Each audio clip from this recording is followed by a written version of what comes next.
So that gets onto the kit. So yeah, it's not just a talk fest here. We actually have got stuff that you can use. So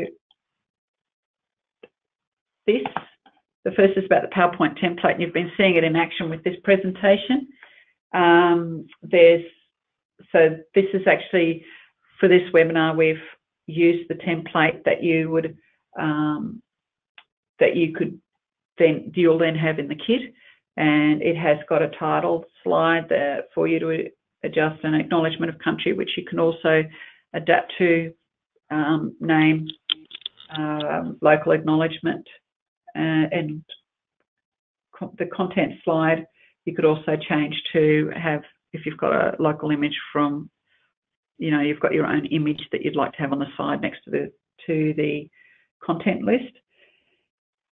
These body slides have got lockups of the Aboriginal Torres Strait Islander flags, as well as the logos of the funding bodies and Heart Foundation and AHA. So, and a thank you slide, and there's disclaimer in terms of use slide that's final. It's a bit of a Debbie Downer, I suppose, at the end of your presentation, but you don't actually need to talk it through. It just needs to be there because it does actually explain the use of the material. So you've got yourself covered from a privacy and use perspective. So this is the first of the kind of collateral that's in the kit. It's a flyer that's been, the purpose of this flyer is really for you to have something that you can hand over to someone around the Lighthouse Hospital project, explaining what it is, who's involved, why you're involved, what the kind of the model of the key areas that you're looking at, and it's something that's just a connector, but it's also, you know, in marketing talk we call it a leave behind. Like after you've talked to someone around Lighthouse Hospital project, you want to leave them with something about, as a reminder, and a bit of, you know, something that they'll see. They've got that there. The back page I haven't got on this slide, but it actually has got a white box in there for you to put your own details in as a contact point. So look, you know, there's always lots and lots of words you can put in around projects, but we've really tried to pull it back and simplify it so that it's just kind of got the top level, but it's also got the information on where to go for more information. And so it's yeah, I think it's pretty good. It's almost final, but not quite final. If you've got any of these, if you have got a thought around something, you know, you can shoot Louise an email about it. But yeah, that's the first of the materials that's in the kit.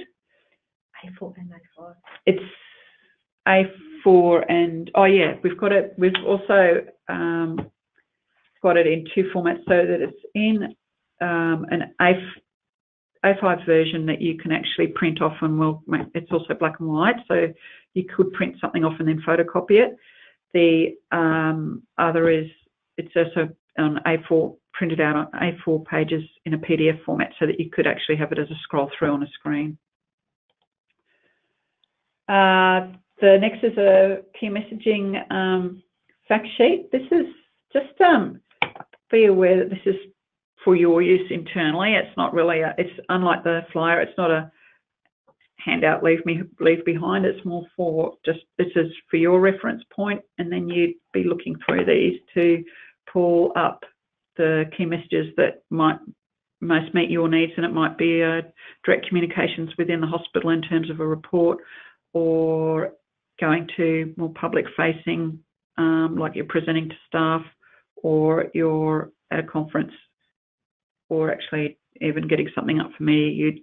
This is sort of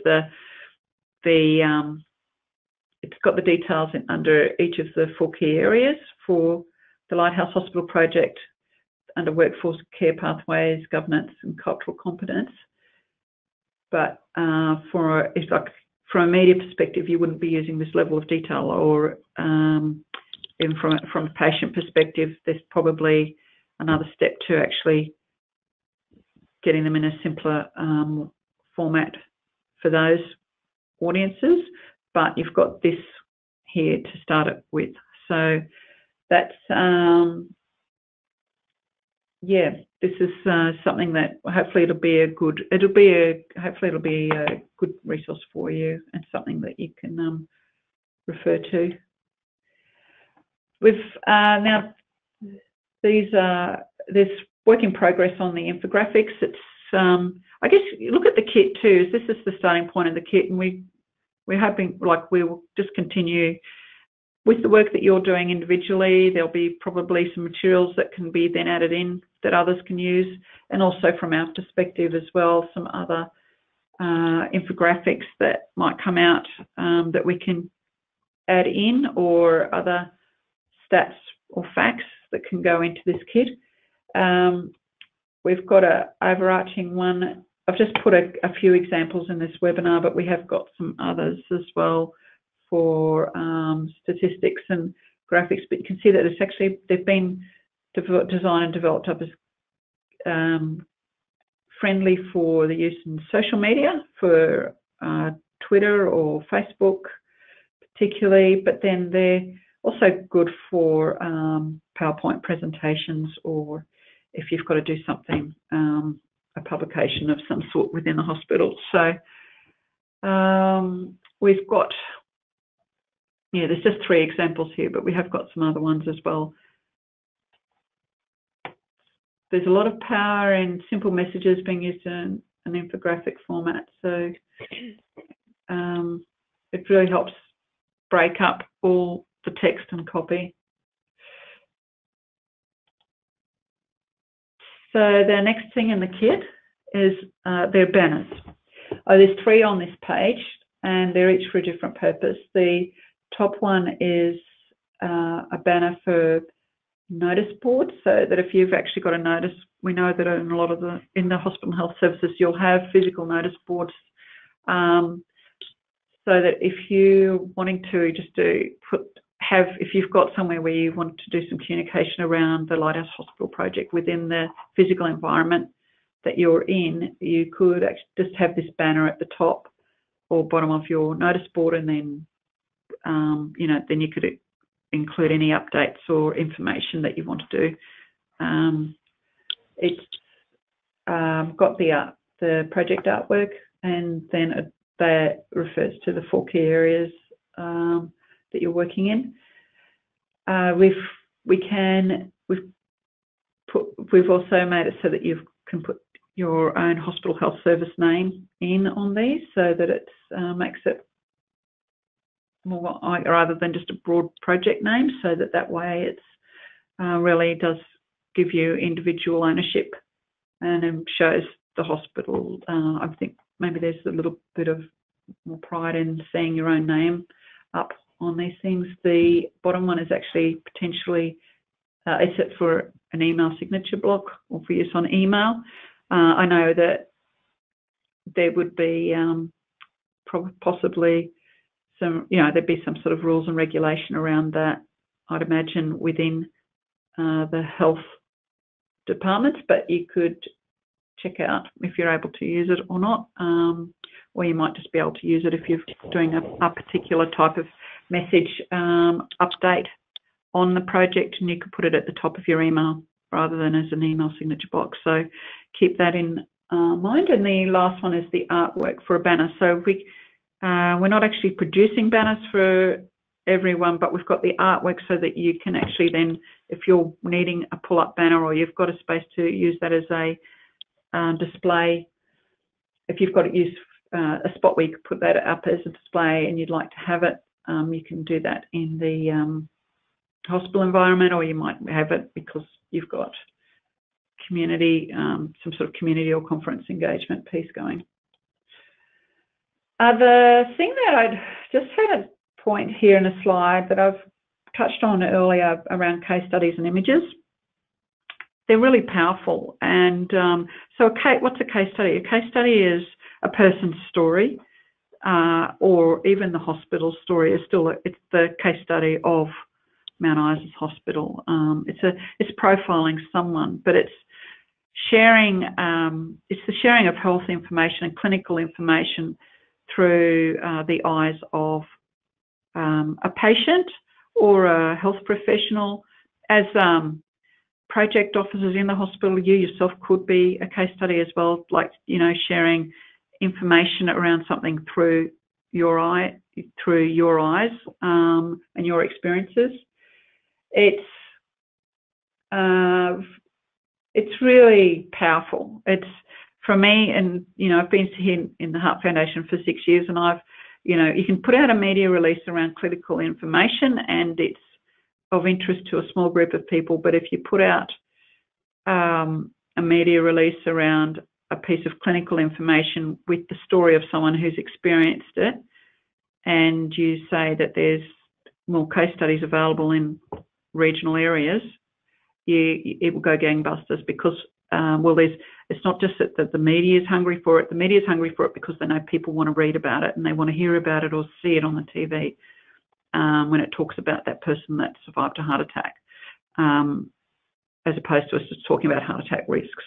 So put that in your mind when you're looking at developing any sort of communication content, and think it through. The photos that I've got there are, that's Uncle Neville from the Lighthouse.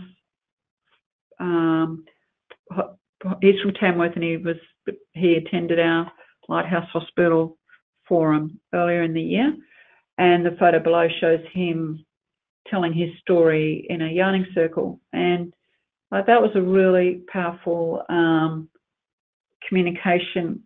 piece of communication. His story was amazing in itself, but in that yarning circle environment, it was, you know, you would have heard a pin drop. I was sitting in there when I took that, you know, photo, and I still can remember quite vividly what he was describing in terms of his heart attack experience. But I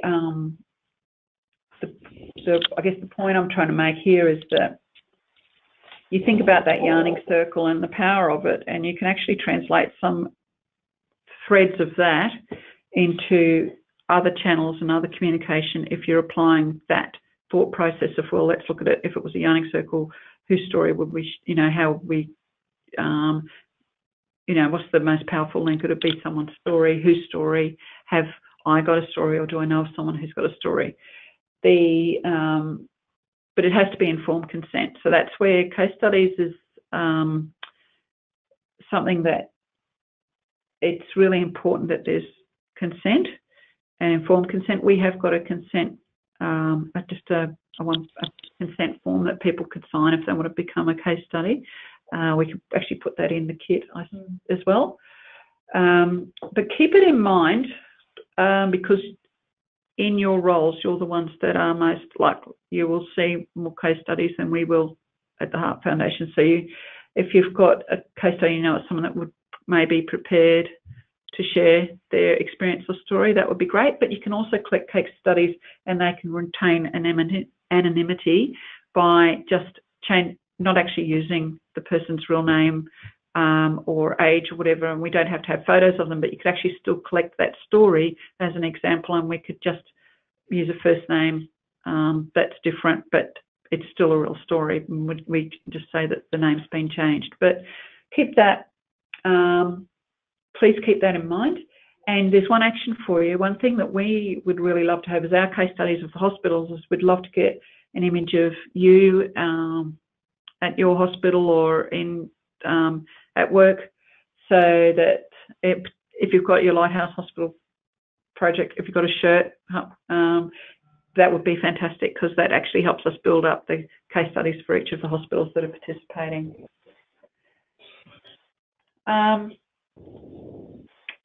One of the things you're also interested in from a communications point of view is around statistics and heart maps data.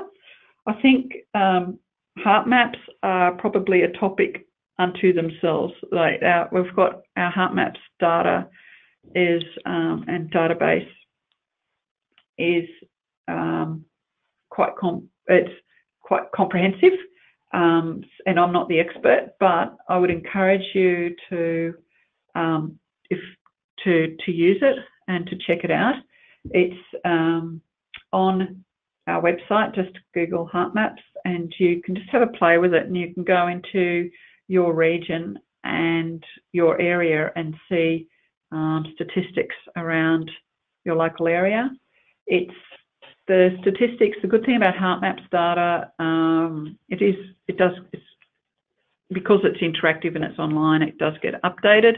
It's not like you're looking at a piece of paper of a chart or something that might have been dated, so you can be, you know that it's current. It is also, the data is relevant to the postcode, not just of the treating hospital, but the postcode address of the patient's home address. So that's so it gives a true indication of where that patient has come from. So in terms of regional and remote areas as well. So it's good to have a look at it.